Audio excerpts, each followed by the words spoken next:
Piro-piro hukum hadas kang gede. Kemudian musonib mengistitrod dari membahas tentang hukumnya hadas besar ila ahkamil hadasil asghari maring mertelakan piro-piro hukumnya hadas kang cilik. Jadi beliau asalnya kan sedang membahas hadas besar, hal-hal yang diharamkan bagi orang yang punya hadas besar. Karena ada kaitannya, maka kemudian beliau membelokkan pembahasan kepada pembahasan mengenai hal-hal yang diharamkan sebab hadas kecil. Paqala maka ngucap maka ngandika sapa musannif wa yarumu dan haram alal muhdisi ngatasi wong kang hadas. Wa yarumu lan haram alal muhdisi ngatasi wong kang hadas. Haram bagi orang yang hadas, hadasan asghara, hadasan asghara kelawan hadas kang cilik. Opo kang haram opo salah satu asya'a telu piro-piro perkara. Bagi orang yang punya hadas kecil ini haram melakukan 3 macam perkara. Mana? As-sholatu siji haram sholat, itu haram sholat. Orang yang punya hadas kecil kayak kentut ya, itu haram melaksanakan 3 perkara. Mana yang 3 perkara? As-sholat itu haram sholat. Gitu kan? Wa tawafulan nomor loro haram tawaf. Wa tawafulan haram tawaf. Wa tawafulan tawaf. Wa masul mushafilan gepok mushaf. Wa hamluhu lan haram gawa mushaf. Haram sholat, haram tawaf, menyentuh dan membawa mushaf. Wa kazalan iku kaiki mushaf kharitatun utai kantong, begitu pula memegang ataupun membawa kantong. Berarti kantong tas yang ada mushafnya. Wa sundukun lan peti, membawa kantong dan membawa peti yang ada mushafnya, itu hukumnya haram. Haram menyentuhnya, haram membawanya. Wa kadzal iku kaiki kharitatun utawi kantong wa sundukun lan peti fihi makang iku tetep dalam kharitah lan sunduk mushafun utawi mushaf yang ada mushafnya. Wa yahilu tapi wa yahilan halal apa hamluhu gawa mushaf, tetapi boleh membawa mushaf fi amtiatin ay ma'a amtiatin sertane benda. Apa hamlu gawa mushaf fi amdan ay ma'a amdan sertane piro-piro benda. Boleh membawa mushaf beserta membawa barang-barang, fi-nya bimana ma'a, membawa mushaf beserta membawa barang-barang. Misalkan di dalam tas itu ada mushafnya, juga ada barang-barang yang lain, maka boleh kita membawa itu, membawa mushaf yang disertakan dengan barang-barang yang lain. Asalkan di dalam sana dikatakan asalkan niatnya alla yaqsidal mushaf wahdahu, asalkan kita tidak bermaksud membawa mushaf. Seperti mana contohnya? Bi ayyaqsidal mata'a, seperti kita bermaksud membawa barang-barang atau membawa barang dan membawa mushaf. Atau kita memutlakan, pokoknya niat saya membawa sesuatu atau membawa barang saja gitu. Tidak diperinci barang itu apakah Quran atau selain Quran. Nah, andai kata kita memaksudkan yang kita bawa itu adalah Al-Quran, falau qasul mushaf wahdahu haruma alaihi, maka hukumnya haram.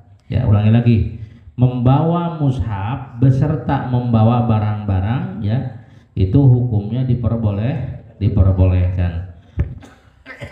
Kita misalkan membawa Al-Quran, kemudian di dalam tas kita itu ada barang-barang yang lain, buku-buku yang lain, itu boleh, silakan.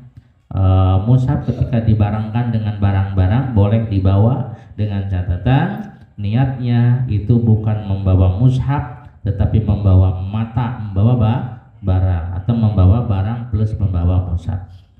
Bi ayyaqsidal mata, ulangi lagi ya, sok ditulis. Dengan syarat tidak boleh niat membawa mushaf sendirian. Dengan syarat Tidak boleh diniatkan membawa mushaf secara menyendiri. Seperti niat membawa barang atau dimutlakan. Ya, andai kata dia berniat membawa mushaf sendirian, misalkan bahwa saya itu niatnya membawa mushaf nih, maka haruma alaihi. Haram hukumnya itu membawa apa tadi? Membawa sesuatu yang ada mushafnya. Nah, bagaimana kalau niatnya double? Niatnya double, misalkan walau qasal mushafa ma'al matai, saya niat membawa mushaf dan barang-barang yang dibawa bersama dengan mushaf, lam yuhram, maka tidak diharamkan. Indar Romli, Imam Romli, sedangkan Imam Ibnu Hajar, wa yuhramu inda Ibnu Hajar, sedangkan Imam Ibnu Hajar hukumnya diharamkan. Tehdinda itu membawa tas, di dalam tasnya itu ada apanya? Ada mushafnya, ada barang-barangnya, barang-barang yang lain. Nah, sekali lagi, kalau niatnya membawa mushaf hukumnya haram kalau tidak punya wudhu, maksudnya ya. Ini bagi orang yang hadas ceritanya. Maka bagi orang yang hadas itu haram membawa barang tadi, tas tadi yang isinya ada itunya, Quran dan itunya. Sedangkan bila nawaitunya itu adalah membawa barang, maka hukumnya diperbolehkan. Bila niatnya didouble, niat membawa mushaf plus membawa barang-barang, maka menurut Imam Romli hukumnya tidak diharamkan. Sedangkan menurut Imam Ibnu Hajar hukumnya diharamkan itu.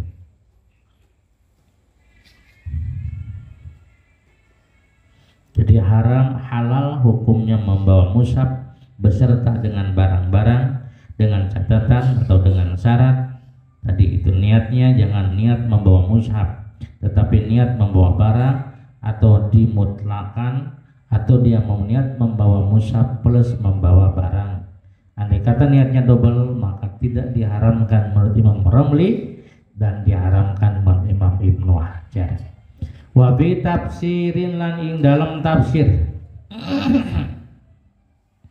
Wa bi tafsilan dalam tafsir ay wa yahilu hamluhu fi tafsirin, halal membawa mushaf yang ada tafsirannya. Ini mushaf tapi ada tafsirnya.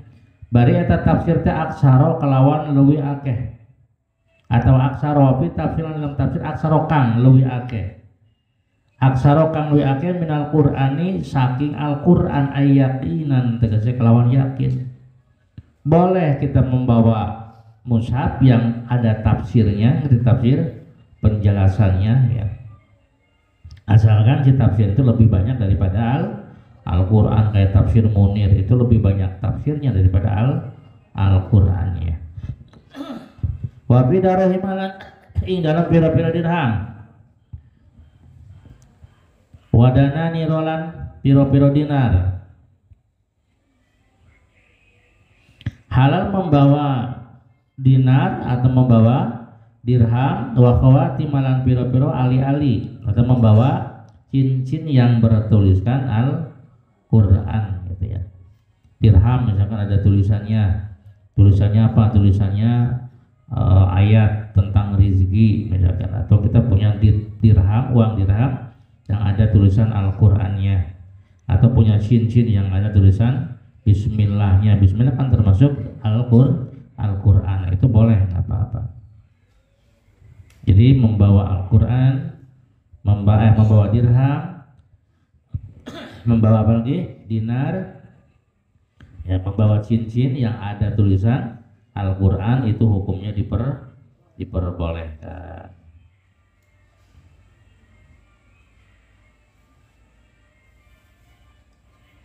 Seperti mana contohnya di dalam dinar itu misalkan ada tulisan Qul huwallahu ahad misalkan.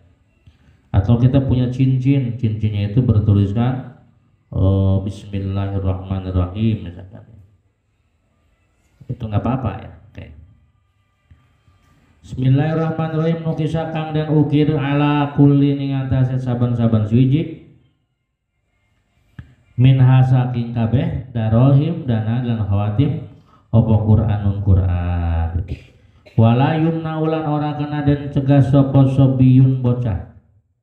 Lan ora kena den cegah sapa sobiyun bocah. al-mumayyizu kang wis tamyiz anu geus ideng.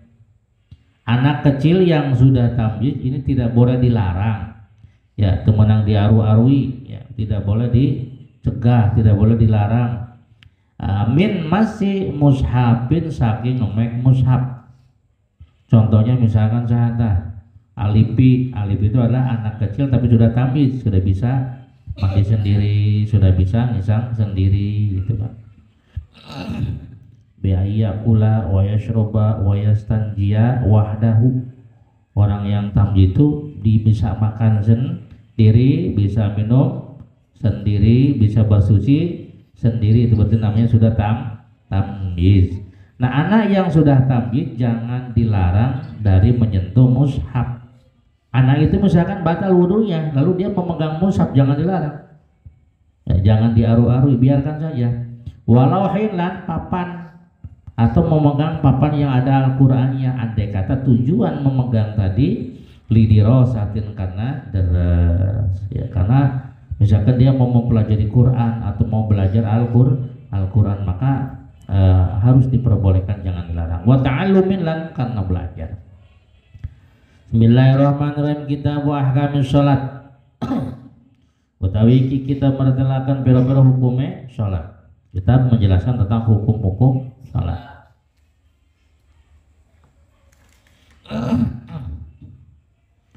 Bismillahirrahmanirrahim. Wa ya utawi sholat. Wa ya utawi sholat. Lughatan ing dalam munggu bahasa iku ad-du'a. Sholat menurut bahasa adalah doa. Doa teh memohon, meminta, ya. Wasta'inu bis-sabri was-shalah, dan mintalah pertolongan dengan sabar dan salat. Salat itu berdoa. Wa syar'an lan utawi salat ing dalam munggu syarat. Lan utawi maknanya salat ing dalam munggu syarat kama kaya keterangan qala kang wis ngandika Imam Rafi'i, Imam Rafi'i. Iku aqwalun pirang-pirang ucapan, iku aqwalun pira-pira ucapan. Yang dimaksud dengan sholat adalah ucapan, beberapa ucapan yang isinya ada lima ucapan. Aqwalun ayat khamsatun, ayat 5 ucapan. Wa af'alun lan pira-pira pedamelan pegawean, beberapa ucapan yang berjumlah 5 ucapannya. Wa af'alun lan beberapa pekerjaan yang berjumlah 8. Jadi rukun qauli ada 5, rukun fi'li ada 8 ditambah 5 sama dengan fal jumlatu salasata asyara, jumlahnya jadi 13 dan yang 13 macam itu dinamakan rukun sholat. Itu karena yang bersifat qauli ada 5, yang bersifat fi'li ada 8. Ucapan dan pekerjaan muftatahatun kang den kawiti. Muftatahatun kang den kawiti. Muftatahatun kang den kawiti, muftatahatun kang den kawiti bitakbir kelawan takbir, yang dimulai dengan takbir. Ucapan dia atau pekerjaan yang diawali dengan takbir Allahu Akbar itu. Muhtatamatun kang den pungkasi bitaslimi dengan salam kelawan salam. Bisyaraita kelawan pira-pira syarat mahsusatin kang den tangtuaken. Jadi itulah yang dimaksud dengan salat. Jadi salat itu apa? Secara bahasa artinya adalah doa. Sedangkan secara syara adalah ya sebagaimana yang disampaikan oleh Imam Rafi'i adalah ucapan dan pekerjaan yang dimulai dengan takbir dan diakhiri dengan salam dengan syarat-syarat jumlah ucapan itu ada 5, jumlah rukun pekerjaan ada 8 fal jumlah, maka total jumlah rukun dalam salat adalah salasata asyara, ada 13 rukun. Bismillahirrahmanirrahim. Sholatul mafrudatu utawi sholat al mafrudatu kang den parduaken. Al mafrudatu kang den parduaken wa fi ba'din nusailan ikulam sebagian tuladan mata. As-shalawatul mafrudah utawi dawu as-shalawatul mafrudah. Dalam sebagian redaksi bahasanya menggunakan kata-kata as-sholawatu al-mafrudatu dijamakkan. Iku khamsun 5, salat yang diwajibkan sehari semalam ada 5.